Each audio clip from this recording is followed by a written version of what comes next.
बिस्मिल्लाहिर्रहमानिर्रहीम। Welcome back to my YouTube channel. I hope आप सब लोग खैरियत से होंगे। आज हम लोग ड्रामा सीरियल कैसी तेरी खुदगर्जी की आने वाली एपिसोड नंबर 25 का रिव्यू शेयर करने वाले हैं, जिसमें आप लोग देखेंगे शमशेर की वालदा की तबीयत अचानक खराब हो जाती है तो उन्हें इमरजेंसी की सूरत में अस्पताल लेकर जाया जाता है। तो उनकी फिलहाल तबीयत जो है वो संभल जाती है, लेकिन होश आने पर नवाब साहब उनके पास आकर कहते हैं, मैं तो खुद को बहुत बहादुर समझता था लेकिन तुमने डरा दिया था। मगर शमशेर की वालदा को सिर्फ याद है तो सिर्फ अपना बेटा। नवाब साहब की तो शमशेर का कहा तो झूठी तसल्ली देते हुए कहा कि हाँ हाँ आ जाएगा, जिसके बाद दारा ने भी कहा शमशेर तो जानता भी नहीं कि मम्मी जी की कितनी ज़्यादा तबीयत ख़राब है, हमें ऐसे सब कुछ बता दें, हमें उसे सब कुछ बता देना चाहिए। मगर नवाब साहब की अना साफ इनकार कर देती है। भला कि वो तो गुस्सा भी होने लगती है, मगर जब सब कुछ खत्म हो जाएगा तो उसे मालूम होगा कि मैंने अपनी अना में रहकर अपना ही नुकसान किया। नवाब साहब को अब बहुत जल्द पता लगने वाला है कि जबकि दूसरी जानब शमशेर के हालात बेहतर नहीं हुए होते मगर ना ही उसे कोई नौकरी मिलती है। वैसे हैरत है कि उनके पास खाने के पैसे नहीं मगर जूते लिबास के पैसे हैं। खैर अब मैंने भी फैसला कर लिया कि वो जॉब करेगी, क्योंकि अंदर ही अंदर में उसे शमशेर का एहसास होने लगा है कि अब शमशेर जब वापस लौट आते उसे खाना देती है तब ही बैठे बैठे उससे सवाल भी करती है कि तुम्हें ये सब बहुत मुश्किल लगता है ना।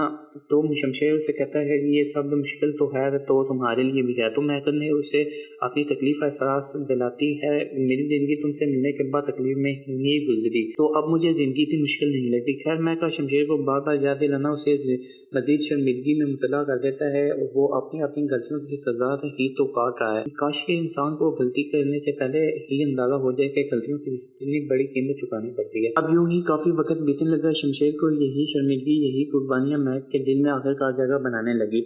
इस शख्स ने मोहब्बत के लिए हार ना मानी, हालांकि उसके लिए ये ज़िंदगी बताना में कितना मुश्किल है। जब वहाँ महक की बहन नीदा की शादी की तैयारियां जोरों शोर से चल रही होती है, मगर फिर भी उसका दिल एहसन के लिए राजी नहीं होता। और यहाँ महक के और शमशेर अगली सुबह फिर से जॉब की तलाश में निकल पड़े। महक को जैसे कैसे करके जॉब मिल जाती है, मगर शमशेर के लिए मुश्किलात खत्म नहीं हुई। शमशेर महक को मॉल की तरफ ड्रॉप करके जाने लगता है तो महक पीछे मुड़कर आवाज़ देती है, शमशेर गुड लक। ये सुनकर शमशेर का चेहरा खिल उठता है, उसका शुक्रिया अदा करता है और यहाँ से शुक्रिया अदा करता है क्योंकि महक जानती है कि शमशेर के लिए किस मुश्किलात ख़त्म नहीं हुई और वो अब अपनी हकीकी मानों में शर्मिंदा भी है। अब शमशेर जो महक को यहाँ पर ड्रॉप करके जॉब इंटरव्यू के लिए जाने लगता है तो बाइक का पेट्रोल ख़त्म हो जाता है। तो वो बाइक के साथ ज़रूर के रास्ते पर चल रहा होता है। अचानक उसकी नज़र एक इश्तिहार पर पड़ती है जहाँ पर लिखा होता है कि एक सेल्समैन की ज़रूरत है और उसको माकूल की तनख्वाह भी दी जाएगी। ये देखकर उससे कि जैसे नौकरी की तलाश तो ख़त्म हो गई, मगर दूसरी जानब शमशेर की वादा की तबीयत ज़्यादा ख़राब होने लगी और शमशेर को याद करते करते दम में तोड़ गई। हालांकि इस दौरान दारा ने फिर से कहा कि शमशेर को बुला कर लेते हैं, मगर नवाब साहब की अना तो जो कि तू शमशेर के साथ अब हमारा कोई ताल्लुक नहीं। मगर ये माँ बेटे को याद करते करते इस दुनिया से चल बसी।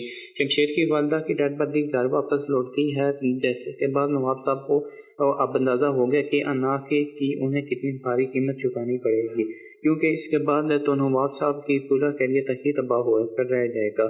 अगर आप लोगों को वीडियो पसंद आई है तो प्लीज़ चैनल को करें सब्सक्राइब, वीडियो को करें लाइक। Thank you. अल्लाह हाफिज़।